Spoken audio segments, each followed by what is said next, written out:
The town of Crescent Ridge was not a place for dreamers. Dust blew through its crooked alleys like ghosts, and judgment lingered in every pair of eyes that watched from behind half-closed shutters. It was a town ruled not by law but by laughter, the cruel kind, the kind that mocked the weak and glorified the loud. Etta Mae Connelly walked through that town every morning with her chin up and her father's old rifle slung across her back. She didn't smile. She didn't look away. She had learned early on that nothing burned men in Crescent Ridge more than a woman who refused to shrink. Her father, Elijah Connelly, had once been the town's most celebrated marksman. A legend, they said. The kind of man whose bullet could knock a coin out of the air mid-spin. But legends don't last forever. Elijah was found dead near Black Hollow Creek 5 winters ago. Gun missing, boots stolen, and nothing but a whisper left behind. He must have slipped. Etta never believed that. She never would. Since then, she'd kept his memory alive. The only way she knew how, by mastering his craft. Every dawn while the town still slept, she practiced behind the barn, shooting at apples, tin cans, and sometimes nothing at all. She didn't shoot to impress. She shot to remember. She shot to survive. The rifle was too long for her arms. It kicked like a mule. But it was the last thing she had of him, and when she held it, the world felt steady. Just for a moment. News of the shooting contest spread fast that year. Sheriff Abner Ricks announced it with his usual booming voice, half drunk on stage, at the saloon. $50 to the fastest shot in Crescent Ridge. Men only, unless some gal thinks she can outgun us. Laughter exploded like gunfire. Etta had already made her decision before the crowd even finished laughing. She would enter. She would stand on that stage. She would win. Mrs. Delaney, who ran the bakery and had once held Etta's hand after her father's funeral, tried to talk her out of it. "You know what they'll say, child," she whispered. "What they'll do if you outshoot them." "I ain't here to be liked," Etta answered, tying her hair back. "I'm here to be remembered." That night, in the privacy of her room, she cleaned the rifle like it was ritual. Each stroke of the cloth a prayer, each click of the chamber a heartbeat. But something else stirred beneath her determination, a quiet fear she couldn't name. Not fear of losing, not even fear of the men. It was the fear of being seen, fully, openly, not as Elijah's daughter, not as a ghost in a dusty town, but as herself. And in Crescent Ridge, being seen could get you killed. The day of the contest arrived like a storm without rain, dry, hot, and heavy with something unsaid. Crescent Ridge gathered near the sheriff's post, where makeshift wooden targets had been nailed to barrels and fence posts. The whole town turned out, not for the spectacle of skill, but for the sport of humiliation, especially when they saw Etta Mae step onto the dirt-packed lot, rifle in hand. She wore her father's old shooting vest, patched and faded, and boots that had seen better years. Her eyes, sharp and unblinking, scanned the crowd. Men jeered before the first shot was even fired. "Thought this was a contest, not a tea party. Careful, boys, she might shoot her own foot off. Maybe she's here to marry a bullet." The laughter cut like barbed wire, but Etta didn't flinch. She walked to the sign-up table and placed her name down with a firm press of the pen. Sheriff Ricks looked up from his whiskey breath and sneered. "You sure, girl?" he asked, loud, enough for everyone to hear. "Ain't no shame in watching from the sidelines." She met his eyes and said plainly, "Ain't no pride in hiding behind rules that fear women." That shut him up, not for long, but long enough. She was listed last, right after the town's favored sons, Jack Tillman, Wade Harper, and Luke, the Whip Dawson, whose mustache got more compliments than his aim ever did. Each man strutted to the line, puffed out their chests, and fired shots that split wood and kicked up dust. The crowd cheered wildly, even when a few of them missed. Especially when they missed. Then it was Etta's turn. She stepped forward, adjusted the rifle, took a breath, and fired. Crack. The first target snapped clean, crack. The second clattered to the ground, crack. The third flew in half. Silence. For a heartbeat, the entire town forgot to breathe. She had outshot all of them, by precision, by speed, by control.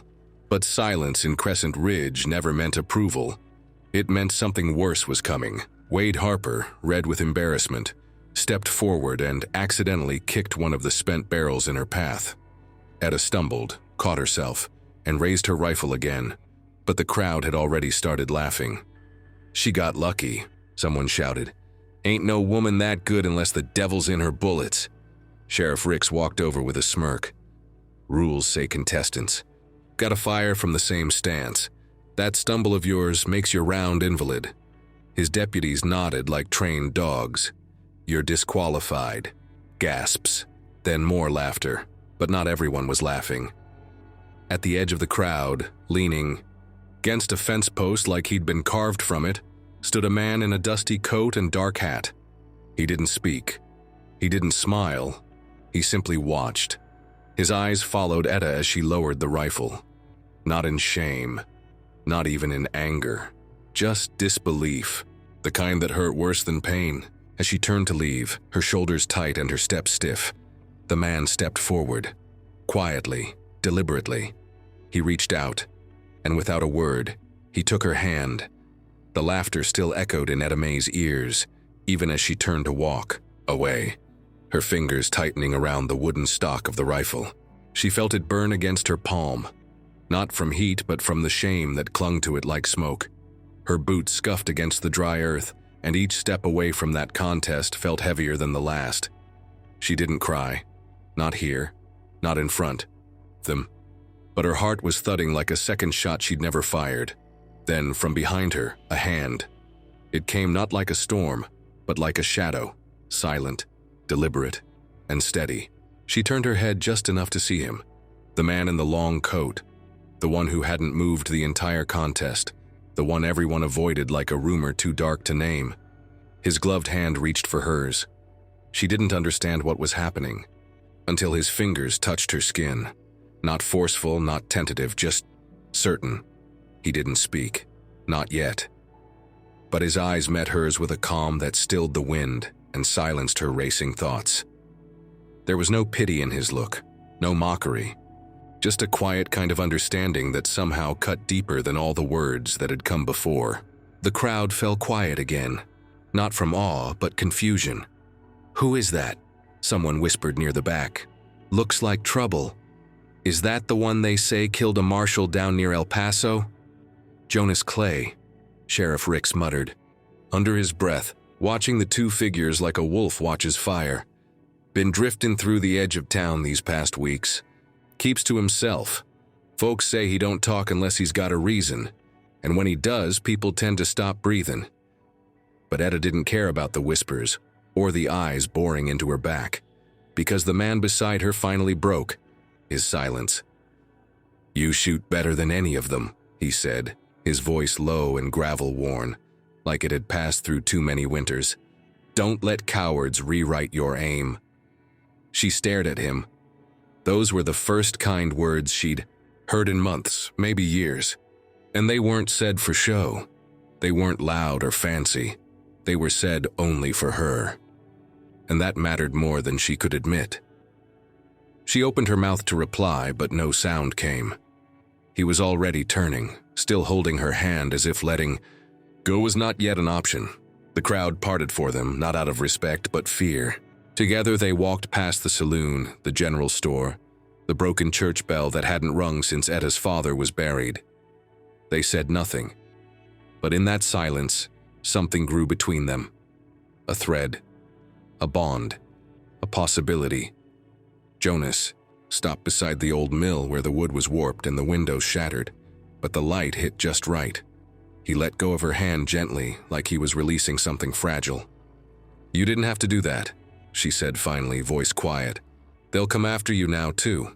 "I know," he answered, then shrugged, as if trouble were a companion he'd long grown used to. She tilted her head. "Why?" He leaned against the wall, arms crossed. "Because I've seen what happens when good hands get broken by bad people." She looked at him, really looked now. He wasn't young, he wasn't clean. His eyes were the kind that had seen too many graves, and his coat hung heavy with stories, untold. There was a scar under his jaw that hadn't healed right, another along the ridge of his knuckles, a man who had lived most of his life on the edge of someone else's trigger. "You know how to shoot?" she asked, though the answer was clear. He nodded. "Then why haven't you entered the contest?" "I don't shoot for sport," he said. "I shoot for silence." She didn't know what that meant, not fully, but it sank into her chest like a cold river. He turned to face her. "You ever think of shooting for something other than pride?" "Like what?" she asked. "They already stole everything else." He looked at her for a long moment, not through her, into her.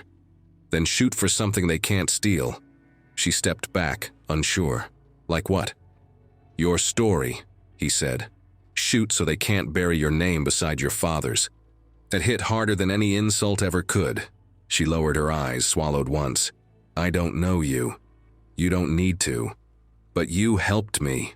He nodded again. "Sometimes we don't need reasons, just timing." And with that, Jonas Clay turned and walked toward the horizon, as if he hadn't just changed the course of her life with a single gesture.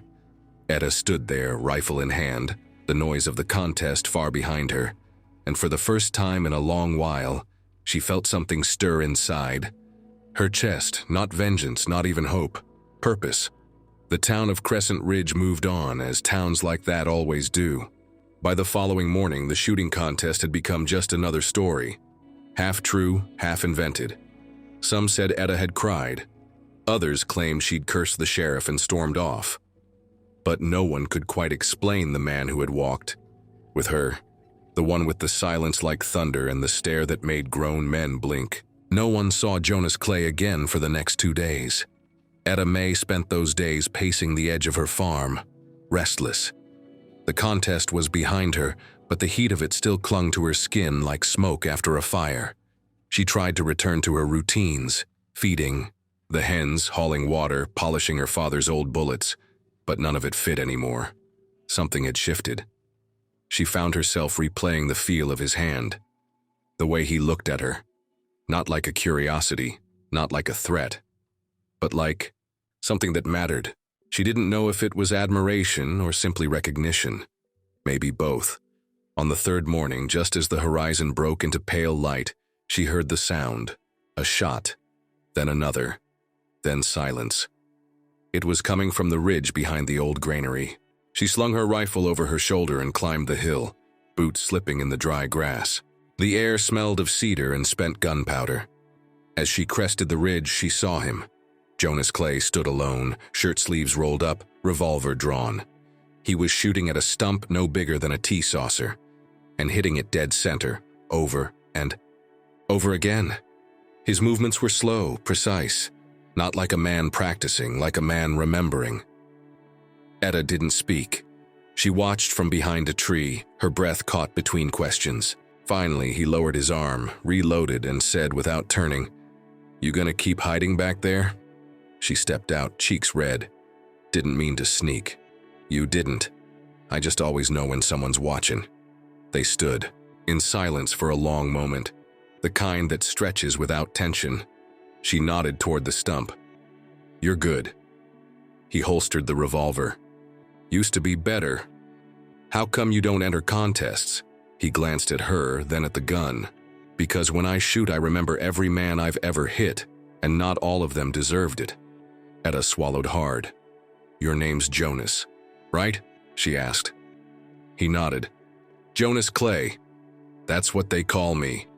Where'd you learn to shoot like that?" He took a breath, walked over to a fallen log, and sat down. "Army taught me how to shoot. Life taught me when. And now I try not to." Etta lowered herself beside him, unsure why she felt safe doing it. Maybe it was the way he never spoke more than necessary. Maybe it was the way he didn't seem surprised by her presence, like he'd already counted her into his day. She turned to him. "They think you're dangerous," he smirked. "They're not wrong. But you helped me." "I did. Why?" He looked at her, then past her, toward the valley below. "Because I've seen men laugh women into silence. And I've watched those women break because no one stood with them. Not once. I don't do that no more." Etta let the words sink in. "I want to get better," she said. "I want to shoot clean, not to win contests, but to be someone they can't dismiss." He considered that, then nodded once. "Tomorrow, sunrise, bring your rifle." That was it.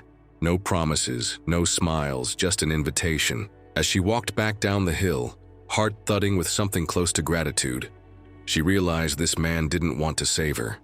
He wasn't here to rescue her or sweep her away. He simply saw her. And that was more than any man in Crescent Ridge had ever done. The sky over Crescent Ridge had never looked more unforgiving. The following morning, the sun rose pale and thin over the hills, as if reluctant to cast light on a place so full of unspoken wounds. Etta Mae stood at the edge of her porch before dawn, clutching her father's rifle to her chest. The metal was cold from the night, but it felt right in her hands. She had barely slept.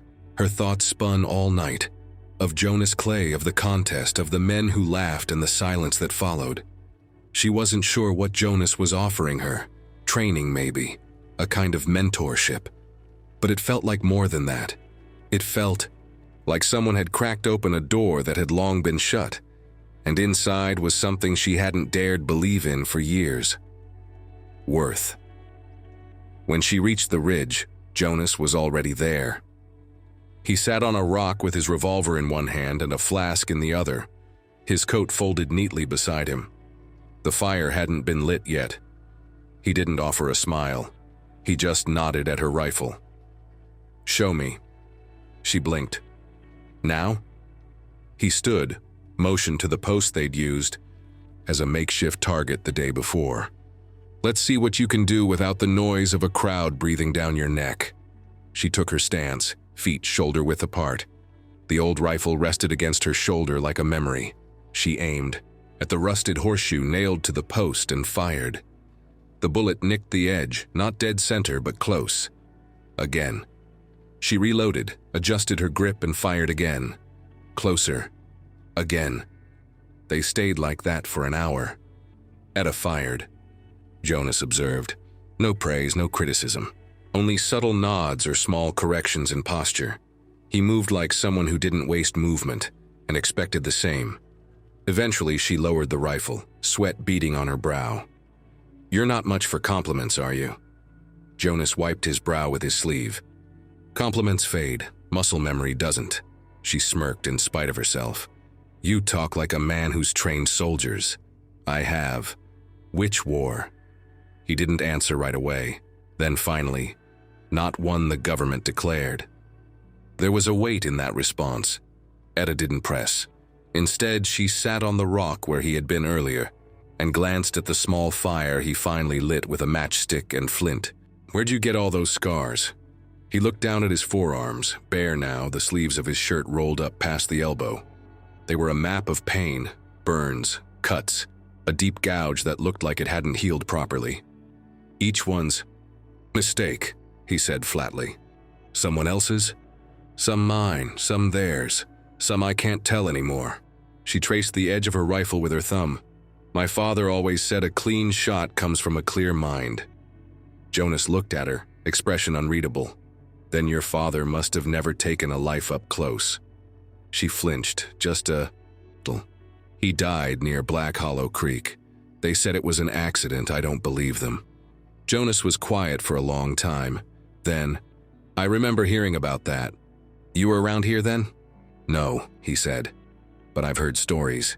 Men talk when they think no one's listening." "Do they say who did it?" He shook his head. "Only that he was shot clean, one bullet. No sign of a struggle. Whoever did it was careful."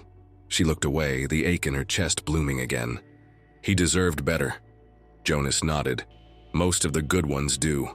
They sat in silence after that, watching the fire crackle. The wind shifted, carrying with it the faint scent of creosote and dry earth. Finally, she asked, "Why help me? Really? I don't believe it's just about them laughing." Jonas took a sip from the flask, then stared straight ahead. "Because I've seen a woman step into a man's world with nothing but guts and a name and get destroyed for it. I didn't step in then. I didn't stop it, and I watched her die for it." Etta's breath caught. He continued, voice lower now. "She was my wife, Leah." The name hung in the air, tender and sharp. She taught me how to ride, how to track, how to breathe slower when the world felt like it was burning. And one day she walked into a saloon to collect what a man owed us, and she never walked back out. Etta's hand covered her mouth. "I was 20 minutes late," he said, "and I've been 20 minutes late ever since." She didn't know what to say. There was no comfort to offer, no answer that would soften what he carried. So instead, she did the only thing that felt right. She sat beside him again, close enough that their arms touched, close enough to say, "You're not alone anymore." Jonas didn't move away. And in that moment, between two broken people with hands full of scars and hearts full of silence, something unspoken was exchanged. Not forgiveness, not love, just recognition. Word spreads fast in towns that run on gossip and liquor. By the week's end, everyone from the saloon girls to the preacher's wife had a new tale to tell. This time about the outlaw training the girl who got laughed off the field. "Jonas Clay's teaching her to shoot," said one man at the barber's. "More like teaching her how to be a widow," replied another. And still another added, "I heard she's sleeping in his shack already. Gun ain't the only thing. He's loading." Etta Mae heard the talk. Of course she did. But gossip doesn't kill unless you let it get under the skin, and she'd grown a thicker hide than most. Still, returning to town felt like stepping into a snake pit. Jonas rode beside her on the day of the rematch, his hat pulled low, coat billowing behind him. He said little, just enough to confirm what she already sensed. Today was different. This time she wasn't alone. A storm was coming, and she wasn't afraid of it.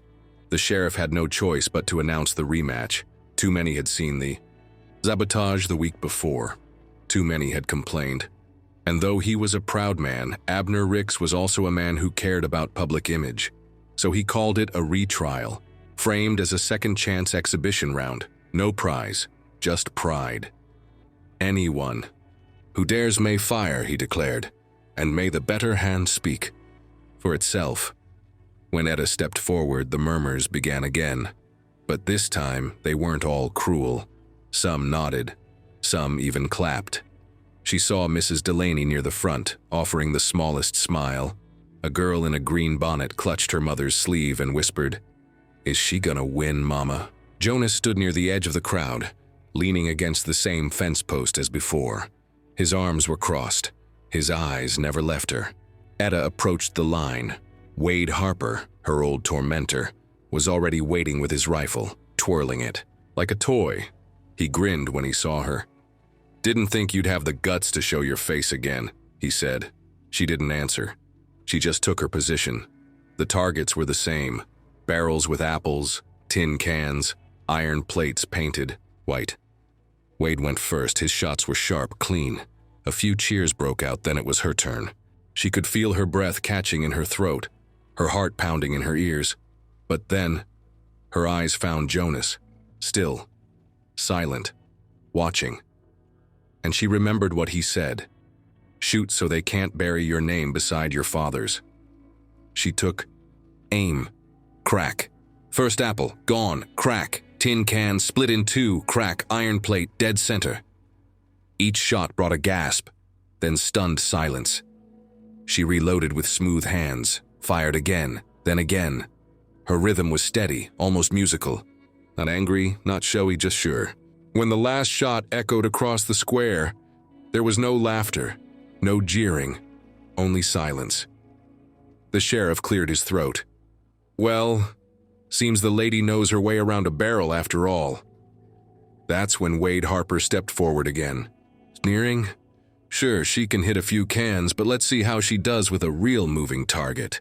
He reached down, picked up a glass bottle, and threw it high into the air without warning. Etta didn't hesitate. She turned, adjusted, fired. The bottle exploded mid-air. The crowd erupted. Even the sheriff couldn't hide the grin curling under his mustache. Looks like Crescent Ridge just got itself a new legend. But Etta didn't smile. Not yet. She turned back toward Jonas, expecting a nod, maybe a smirk. But instead, she saw something different. He was staring at the sheriff, hard, like he'd seen something that didn't fit, something familiar. And then, almost too softly to hear, Jonas whispered, "He was there." The bottle shards were still falling when Jonas Clay's voice cut through the celebration. Not loud, not dramatic, just a whisper laced with recognition. He was there. Etta froze. The air around her seemed to tighten. She followed his gaze to the sheriff, who now clapped along with the crowd, pretending amusement. But something in his rhythm was off. Too rehearsed, too clean. Jonas wasn't clapping. He was remembering. That night, after the contest had ended and the crowd had spilled back into their usual rhythms of drink and distraction, Etta found Jonas near the edge of town, where the river bent around the tall grass. He stood with his back to her, staring out at the water. "You said he was there," she said, not asking, demanding. Jonas didn't turn. "The night your father died, I saw him." Etta stepped closer, her fingers tight around the rifle, strap slung across her back. "Tell me." He turned to face her then. The look in his eyes wasn't anger. It was something far heavier, guilt. "I was trailing a man out of El Paso, a bounty. Dangerous one. Thought I could cut him off through Black Hollow Creek. It was just before dawn. I heard a shot, one clean shot. I got close but not close enough to stop what came next." "What did you see?" Her voice cracked. "Your father was on the ground," Jonas said. "Face down, no sign of struggle. Whoever shot him walked away like it was just another morning. Was it the man you were chasing?" Jonas shook his head. "No, I caught up with him the next day, miles from there. But as I was leaving the creek, I saw someone on horseback, heading back toward town, uniform, badge glinting in the light." Etta's breath caught. "Sheriff Ricks?" she whispered. Jonas nodded. "He saw me. I saw him." Neither of us said a word. Her legs felt weak. "Why didn't you say anything back then?" "I didn't know who your father was," Jonas said. "Didn't know the town.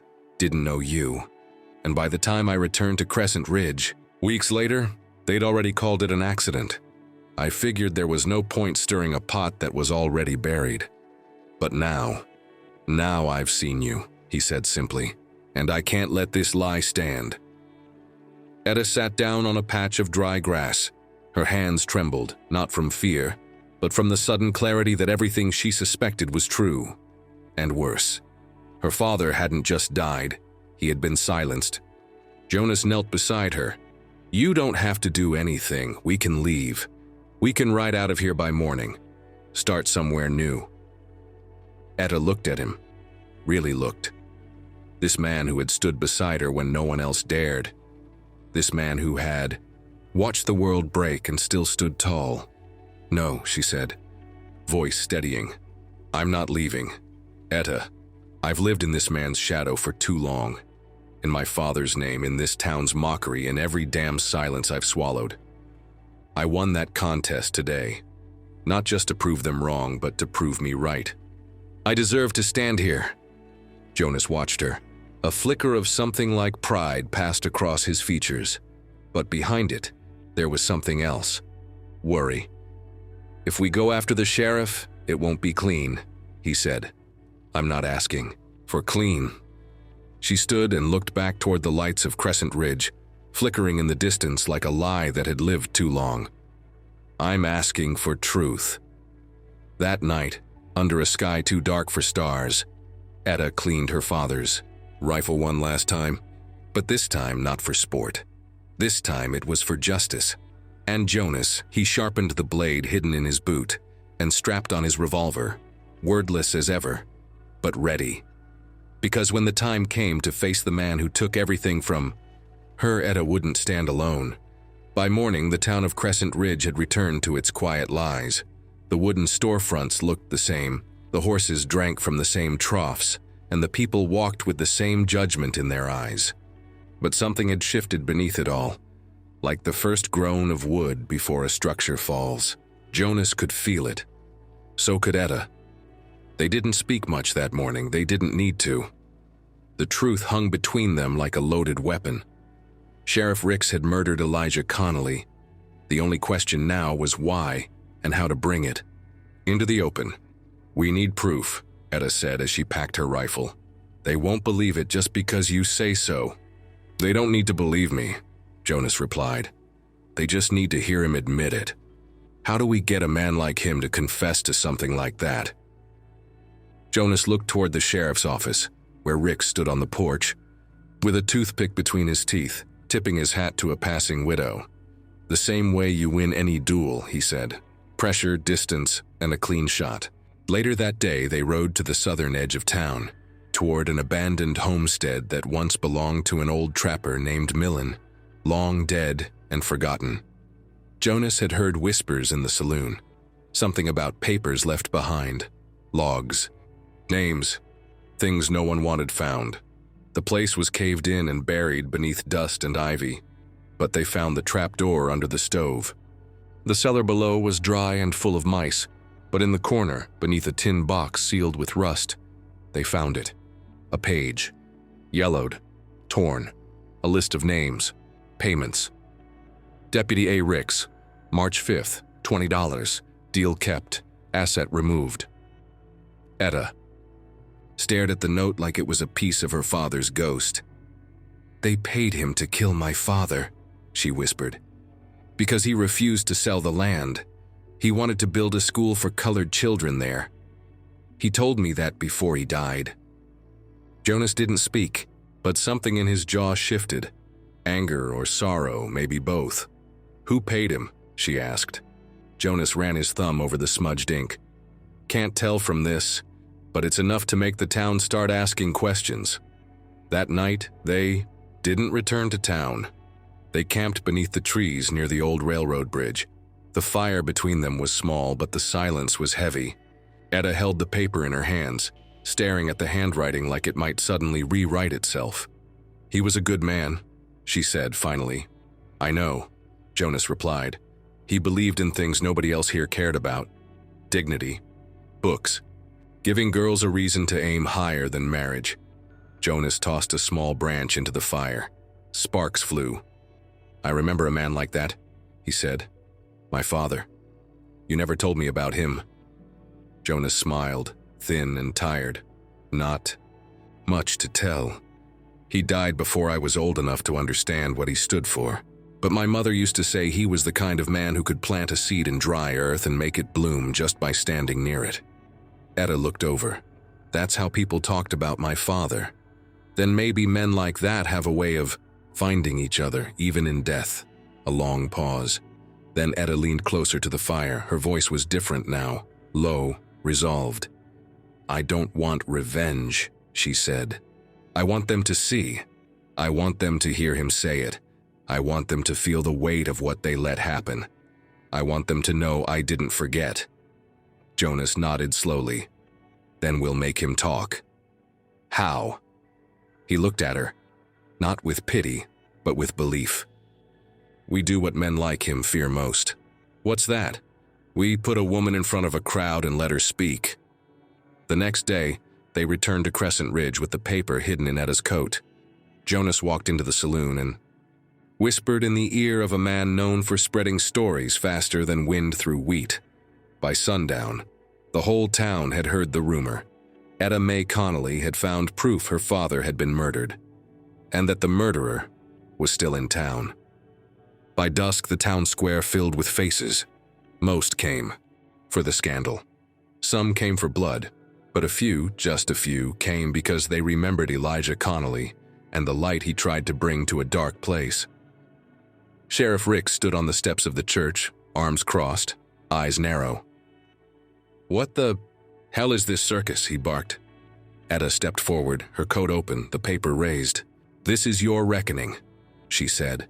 The crowd fell silent, and Jonas Clay stood behind her, silent, watchful, and ready to draw. The town square of Crescent Ridge had never been so still. Children clung to their mothers' skirts. The blacksmith leaned out from his forge, face dark with soot. Even the saloon girls stood on the balcony, their painted smiles forgotten. Everyone watched as Etta Mae Connelly, the girl who had been mocked, humiliated, and told to stay in her place, held up, a piece of paper that carried more weight than a bullet, and behind her stood Jonas Clay, stone-faced, arms crossed, the butt of his revolver just visible beneath his coat. Sheriff Abner Ricks descended the church steps slowly, each thud of his boots like a warning. "That's some kind of threat, girl?" he said, eyes narrowed. "You gonna accuse a lawman in front of all these decent people?" "No," Etta said, her voice steady. "I'm going to let you speak. I'm just here to give you the chance to tell the truth." A low murmur rippled through the crowd. She held up the yellowed page. "This is a record, dated March 5th. A payment made to Deputy A. Ricks. It says, 'Deal kept, asset removed.' That asset was my father, Elijah Connelly." Someone in the crowd gasped. Another whispered, "I told you." Ricks took a step forward. "That's a forgery." "Then why are your hands shaking?" Etta asked. The sheriff blinked. His fingers twitched, subtle but not invisible. Jonas took one step closer, slow and deliberate. "I was there," he said, voice like gravel and thunder. "I saw you riding away from Black Hollow Creek the morning Elijah was killed. You saw me, too. But you thought I'd disappear like all the others you scared into silence." Ricks swallowed, the muscle in his jaw jumping. "This is insane," he muttered. There's no proof." "You are the proof," Etta said. "You've ruled this town with fear for so long. You forgot what it feels like to be watched, to be judged." She stepped forward, closer now, her voice rising. "My father died trying to build something good. You killed him because it threatened your hold on this rotten town. And now you stand here hiding behind a badge that means nothing." Ricks's hand drifted to his holster. The movement was slow. Too slow. Jonas's gun was already drawn. "I wouldn't," he said calmly. The sheriff froze, gasps echoed. The town held its breath. Jonas didn't point the gun. He didn't have to. The steel in his voice was sharper than any weapon. "I've killed men for less," he said. "But I'm giving you the choice. Speak the truth or take your lie to the grave." The silence that followed was unbearable. Then something broke, not with a bang but a breath. Sheriff Ricks looked out over the faces of the people he'd controlled for years, and for the first time, they weren't afraid. They weren't looking to him for answers. They were listening to her. His shoulders sagged. He licked his lips. And he said, "Yes, I did it." A gasp, then nothing but wind. "I was ordered to," he muttered. "The council, some of the men, said Elijah was stirring things up, giving books to colored kids, talking about reform, said he was gonna change everything. They paid me, said it would look like a robbery, one shot, one man, one message." He looked down. It was just supposed to scare people, but he didn't beg. He just looked at me and said, "It won't end with me," and I pulled the trigger anyway. A woman sobbed behind Etta, Mrs. Delaney. Jonas holstered his weapon. Etta's hand trembled, but she held her ground. "You don't deserve a trial," she said. Ricks nodded. "Then do what you came to do." But she didn't move. Instead, she took a slow breath and turned to the crowd. "No, I won't give him an easy end. He's going to live with this. All of you are. You let a killer wear a badge and call it justice." She looked back at Ricks. "Your power is done." He didn't speak again. He just lowered his head and sat on the steps of the church like a man already buried. Jonas walked to her side. "You could have pulled that trigger." "I wanted to," she whispered, "but I remembered something." "What?" "That I'm not like him." The crowd began to murmur, this time with something new in their voices. Not disbelief, respect. A woman stepped forward, then a man, then another. They formed a loose circle around Etta, like petals blooming around a storm-hardened stem. Jonas looked down at her, and for the first time since they met, allowed himself the smallest smile. "You didn't need me to save you," he said. "No," she answered, "but I'm glad you walked beside me." By the next morning, Sheriff Abner Ricks was gone. He didn't try to stay and explain himself. He didn't plead for mercy or ask forgiveness. He simply rode out before dawn, coat flapping behind him, the badge left behind on the church steps, like a snake's skin shed in shame. The town didn't chase him. Crescent Ridge, so long ruled by silence and smirks, had changed overnight. People looked each other in the eye again. Some muttered apologies. Others simply nodded in Etta's direction as she passed, acknowledging what had been too long ignored. Truth doesn't always need to shout to be heard. Jonas stood by his horse, reins in one hand, saddlebags packed. His coat was dusted from the ride back from the homestead the day before. He looked like a man on the edge of moving on. "I suppose this is where you disappear again," Etta said, arms crossed, voice unreadable. He nodded. That was the plan. She stepped closer. "Always running?" He shrugged. "It's not about running. It's about not breaking things I don't know how to hold." She looked at him. "Maybe you just never tried holding something that wanted to stay." A long silence. The wind kicked dust at their boots. A dog barked in the distance. Somewhere, someone was hammering nails into new wood, the start of something being built. Jonas looked down at his hands, weathered and worn. The same hands that once ended lives, the same that had pulled her from the dirt when the town tried to bury her in shame. "You're not who they said you were," she said softly. "Neither. Are you?" He met her eyes. "I could stay," he added, voice hoarse, "if you asked." She didn't hesitate. "I'm not asking," she said. "I'm telling you, stay." His lip twitched, almost a smile. Almost. "I've got a roof that leaks, a stove that smokes, and chickens that hate strangers," she added. "It's not much. It's enough." She held out her hand, the same one he had taken that day at the shooting contest. But this time she was offering it on her own terms. No rescue, no shame. He took it. Her grip was strong, his was steady. Together they walked back toward her home, past the saloon, past the store, past the square where the town had watched her rise from ashes. People watched, but not with mockery. This time, with quiet admiration. At the gate of her father's land, Jonas paused and looked out over the dry field. "You still want to build that school?" he asked. Etta smiled. "I do." He nodded. "Then let's build it." And for the first time in years, the ghosts of Crescent Ridge began to fade. Not forgotten, but honored. Later that evening, the sun dipped low behind the hills. Inside the farmhouse, her father's rifle rested above the door, polished clean. A symbol, not of violence, but of a name that would never be erased again. As the stars blinked into view, two figures sat on the porch, one who had been mocked, the other feared. But side by side, they looked like something rare in a land that forgot how to hope. A new beginning. Sometimes the strongest people are the ones the world tries hardest to silence. But all it takes is one moment of courage and one person willing to stand beside you. What did this story make you feel? Did you see yourself in Etta? Or maybe in Jonas? Tell us in the comments. Your voice matters here.